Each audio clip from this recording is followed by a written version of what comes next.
ഞാൻ ഇന്നുണ്ടാക്കണത് കിഴങ്ങ് വെച്ചുകൊണ്ട് പെട്ടെന്ന് ഉണ്ടാക്കാൻ പറ്റുന്ന ഒരു കറിയാണ്. അപ്പം അതിന് കിഴങ്ങ് മുറിച്ചതാണ് കേട്ടോ കുക്കർക്ക് ഇട്ടിക്കണത്. അതിക്ക് കിഴങ്ങിടുക,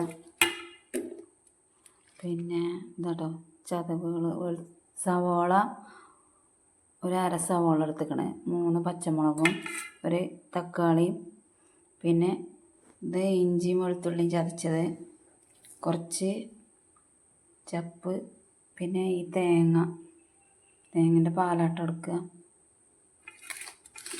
ഇതാണ് ഇത് 3 ഉള്ളിയും സവോളയും പച്ചമുളക് തക്കാളി.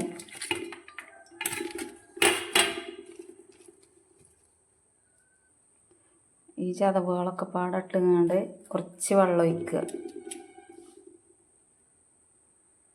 ഞാനിപ്പോൾ അതിലേക്ക് കുറച്ച് വെള്ളം ഒഴിച്ചിട്ടുണ്ട്. ലേശം ഉപ്പിട്ട് കൊടുത്തങ്ങാണ്ട്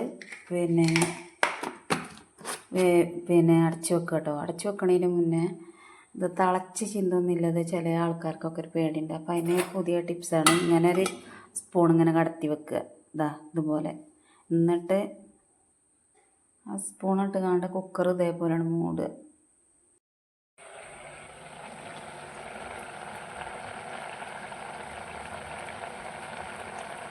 ഇതിപ്പോൾ നമ്മളെ കറി ആയിട്ടുണ്ട് കേട്ടോ. ഇനിക്ക് ഞാൻ ആ നേരത്തെ തേങ്ങ ചിരകിയ പാൽ ഒഴിക്കുകയാണ്.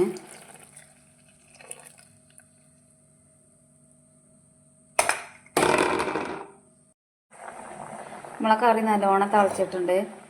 ഇനി അത് ഇറക്കി വെച്ചിട്ട് തൂമിച്ചാൻ ഞാൻ ചട്ടി തീമിച്ചിട്ടുണ്ട് കേട്ടോ. ഇനിയൊക്കെ കുറച്ച് വെളിച്ചെണ്ണ കൊടുക്കുക. എന്നിട്ട് വെളിച്ചെണ്ണ പാർന്നിട്ടുണ്ട്. കുറച്ച് കുഞ്ഞുള്ളി ഇട്ടുകൊടുത്ത്,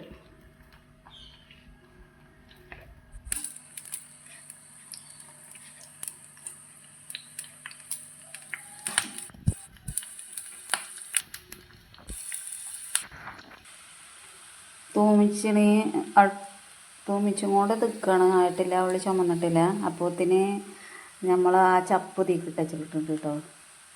ചപ്പ് തൂമിച്ചെണിക്കൊണ്ടില്ല കറിക്കട്ടക്ക്. ഉള്ളി ഏകദേശം ആയിട്ടുണ്ട്. അപ്പോൾ നമ്മൾ ഈ ദിവസം കരിവേപ്പിൻ്റെ ലൈറ്റ് ഇട്ടുകൊണ്ട് ഒന്ന് ഇളക്കും.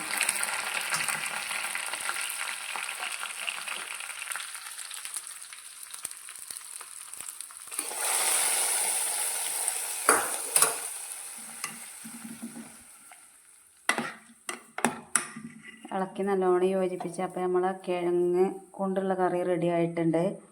ഇതിലിപ്പോൾ നമ്മൾ മഞ്ഞളോ മല്ലിയോ മുളകും പൊടിയോ ഒന്നും ചേർത്തിട്ടില്ല. വെറും 3 പച്ചമുളക്, എരിവിനുള്ള ഉപ്പും, എരിവിനുള്ള മുളകും കുറച്ച് ഉപ്പും മാത്രം കൂട്ടിയിട്ടുള്ളൂ കേട്ടോ.